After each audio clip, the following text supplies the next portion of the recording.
ललितपुर में चल रहे बुंदेलखंड गौरव महोत्सव में बहुत ही रंगारंग कार्यक्रम की प्रस्तुति हुई।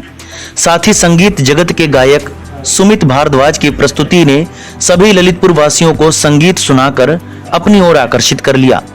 इस दौरान ललितपुर पुलिस प्रशासन और सभी अधिकारीगण और मुख्य अतिथि मौजूद रहे। कि ललितपुर वासियों को आप व्यक्तित्व और स्वभाव के बारे में कैसा लगा, इनको ललितपुर में ये फर्स्ट टाइम आए हैं तो ये उनके बारे में क्या कहना चाहेंगे। जी हमारे साथ जुड़े हुए हैं सुमित भारद्वाज जी, बताएंगे कि कैसा लगा। सबसे पहले तो ललितपुर वालों का बहुत बहुत धन्यवाद जिन्होंने इतना ज्यादा प्यार दिया जो मैं संभाल नहीं पा रहा हूँ अभी तक।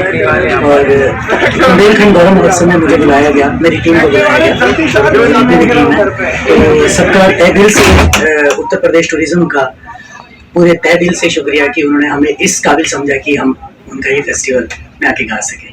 बहुत मजा आया, बहुत